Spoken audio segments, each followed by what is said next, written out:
real-time communications among the lawyers present. They talk in texts about the FU comment contemporaneously in that very matter. Prosecutors don't get better corroboration than that. We'd also be on solid ground concluding that he lied about it to us in committee. He said, Pam Bondi's Justice Department isn't just corrupt, it's buckling under its own lawlessness. And Senator Sheldon Whitehouse just laid it all out. In one searing speech, he revealed how Bondi's hand-picked prosecutors, sworn to uphold the Constitution, used the law to punish Trump's enemies, protect his allies, and undermine the very foundations of American justice. Thanks, Chairman. Let me, as to Emil Bove'S, let me start with this nominee.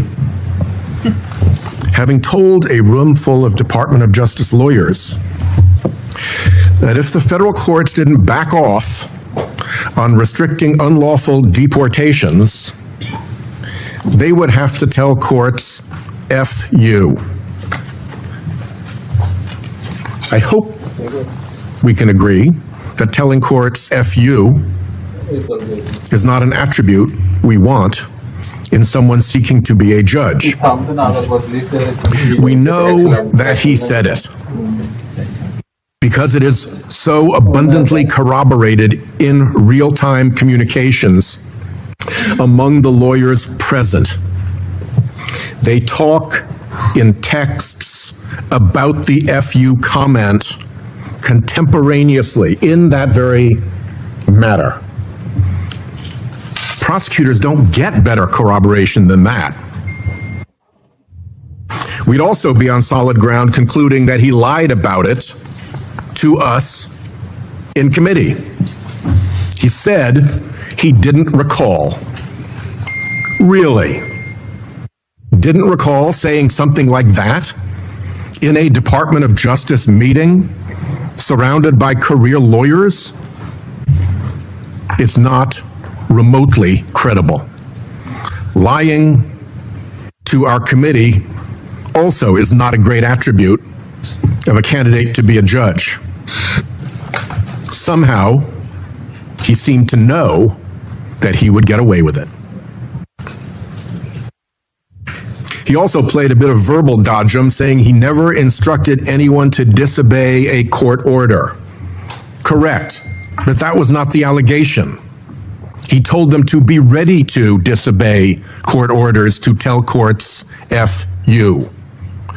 Obviously, if you change the statement, you can mislead the committee, but we should demand better than that. Meanwhile,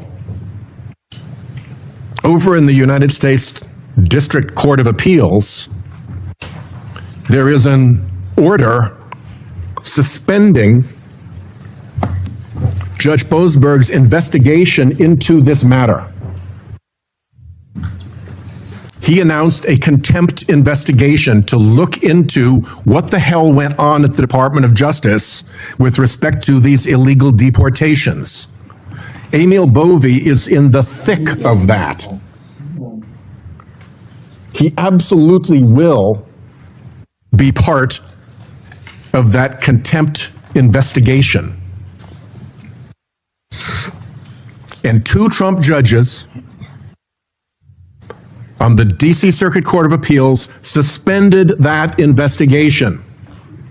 There's a lot of commentary now about how on earth that temporary hours and days suspension has now lasted, what, a month? Perhaps just in time for this committee to ram through this nominee, likely to be a subject of that criminal contempt hearing,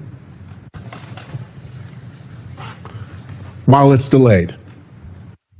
If we are being played that way, with Trump judges delaying a contempt hearing that necessarily involves our nominee so that he can be shoved through, something is really rotten in Denmark. This whole mess around those deportations and his lying to this committee is all consistent with Bove's lawless character. He helped cook up an improper deal in a criminal case against the mayor of New York, which his own DOJ colleague called a quid pro quo, and an improper offer of immigration enforcement assistance in exchange for a dismissal of his case. That is disgraceful prosecutorial behavior. That colleague, the acting U.S. Attorney for the Southern District of New York, then resigned rather than go along with that rotten scheme. And another Trump administration crony also admitted it.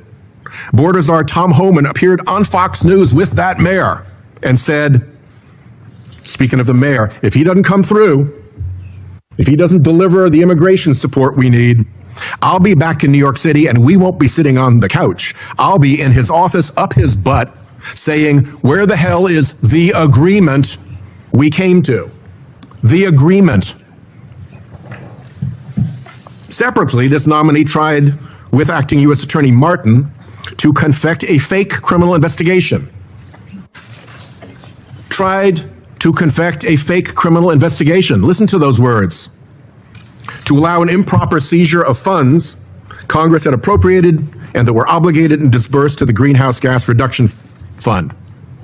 Career prosecutors pointed out you can't. Senator Sheldon Whitehouse didn't just criticize a nominee.